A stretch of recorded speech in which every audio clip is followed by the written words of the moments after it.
Fewer than 25% of farmers across America have a farm succession plan that they feel confident will help them pass the farm to the next generation. Almost 60% say inadequate succession planning is the biggest risk to them continuing the family farm. Are you going to let your farm be a statistic? Learn more in this video about what the statistics are and what you can do to help move it in the right direction. I'm Jason Wagner, the farm lawyer. I work with family farmers every single day to help them pass the farm to the next generation. Today, we're going to dive into some kind of interesting statistics. I mean, they're not very heartening, but it does give us a landscape of where we're at with farm succession planning and why this is so difficult. But I promise you're not alone. Well, first off, many of us are fortunate out there, the clients that I work with, that they are generational farmers. I work with plenty of farmers that are not generational. They've started it themselves. But I would say those are rarer than those that have had some generational heritage with the farm. But more and more, passing it on to the next generation becomes more difficult. We've got less than 40% will make it from the first generation to the second generation. Less than 20% make it from the second generation to the third generation. And we get down into single digits when it comes to, are we going to pass the farm from the third generation to the fourth generation? So how can you make sure that your farm will survive to the next generation? Well, here's a hint. It's not going to happen on its own. You have to take responsibility. You have to take action. If you're a farming heir, you have to push mom and dad into some of those difficult conversations. Make sure that they know that you actually do want to be a farmer, that you do see this as your future, and that you're investing everything you have into it. Your time, your talent, your youth, your money, other opportunities you are giving up. You want to be a farmer.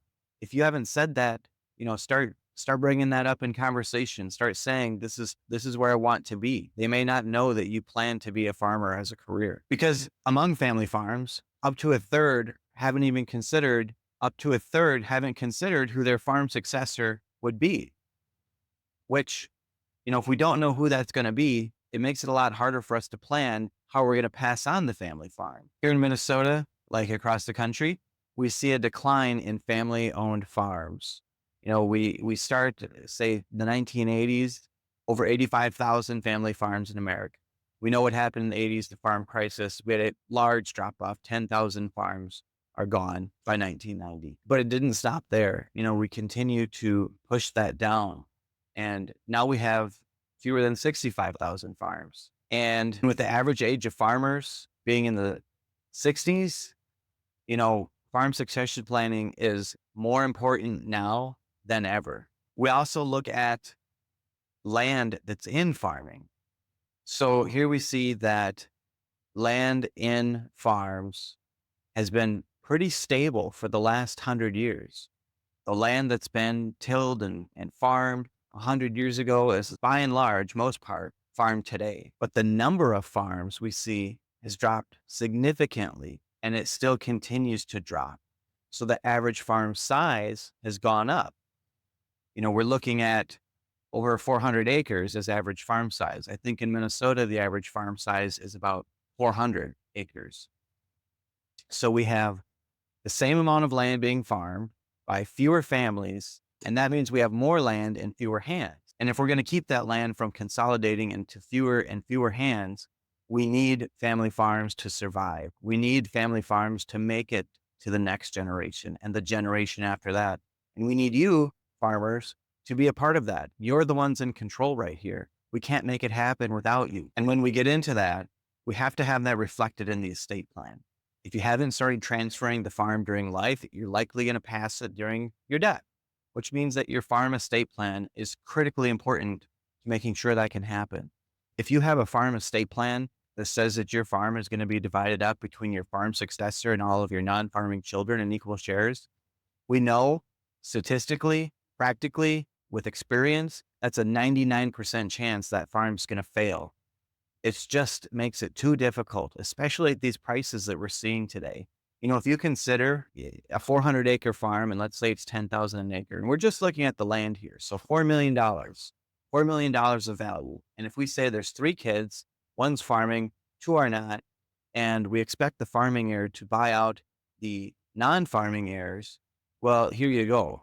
Here are the numbers. If that's a 20-year buyout at 7% interest rate, and they're buying 2.6 million because that's 2/3 of 4 million, that's an annual payment of nearly $250,000. That's before we're worrying about other rent. That's before we're worrying about input costs, machinery upgrades, repairs. That's before we're paying any labor costs. That's before we're buying groceries. That's before we're paying property taxes. That's before we're buying our kids' shoes. Forget about the next generation. We're going to have to swallow this payment of $250,000 a year, every single year, for 20 years to just stay in the same spot. On this size farm, 400 acres, forget it. We're done. It's not going to happen. It's time to just sell the farm and get over with it, because you've set your farm successor up for an absolute failure. Now, we go down the scale. Here's we're saying we're at 30% discount. And again, at today's prices, I don't know if that works. That's a payment of $173,000 a year. What if we do a 60% discount? We squeeze the buyout from 2.6 million down to 1 million. That still puts the payment at 100,000 a year. Is that feasible? I want you to take out your checkbook, write a check for 100 grand right now for the privilege of owning your farm. And I want you to do it next year and the year after that. If you can't do it, why do you think your farm successor will be able to? And maybe you've thought ahead. Maybe you have a life insurance policy out there that maybe it's a second to die policy, or it's in an islet where it does have $1 million death benefit. Well, I applaud you. That was good thinking.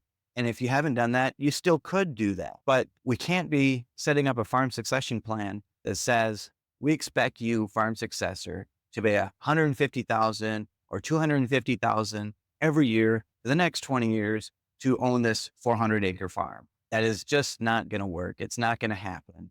You might as well tell your farm successor now so they can go get a job and a 401k and a pension, because it's not going to happen on the farm. And it's not like we're trying to be mean to non-farm successors or point fingers at you and say you should have done things differently. I'm just trying to show what the landscape is, what the reality is. So many farmers that walk into my office are a little bit in denial about the value of their estate. And I get it. You've been sitting there doing the same thing every year, year after year. Your life hasn't changed. You didn't do anything to cause this farm to triple in value, yet it has. And your income didn't triple in value. So you're just sitting there. Things are normal. But in the background, everything's changing drastically on an estate planning side, on an estate tax side, because the value of that land is so high. And I know you're not happy about it, but that doesn't change the facts. That doesn't change how things are going to play out when you're gone. So we need to be aware. We need to be vigilant. And we need to make some plans.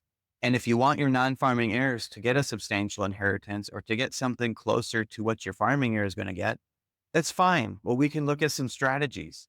As I said, it may be life insurance. It may be that you do have a 401k or something else, or some savings on the side that we can direct towards non-farming heirs.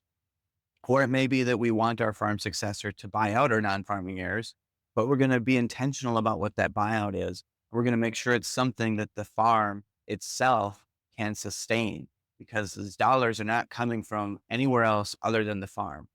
So if we take a look at that and know what your values are and know how you feel about how you want to be fair with non-farming heirs, then we can put that plan together. But we have to remove from the equation these wild land values that change so drastically. If we turn the clock back 5 years, and that land was worth half of what it is today, what if that was the year you died? The impact to your farming heir is incredibly different. But again, farm profit and farm income is not incredibly different. So we have to roll with what we have. We have high land prices. We have high machinery prices. We don't have incredibly high farm incomes. Let's make sure that the estate plan reflects that. So if you have some thoughts on what you think works best for you, or what you would want to do with your farm successors or your non-farming heirs, drop a comment. Let me know what you think. You can also check out farmlawyer.com. We have lots of resources there through my law firm. And if you're interested, call our office, talk with one of our farm lawyers, and we'll get things set up in a way for you that we can make sure that we're protecting the farm and making sure that your wishes are followed. For more, follow me, The Farm Lawyer. Subscribe to my channel on YouTube.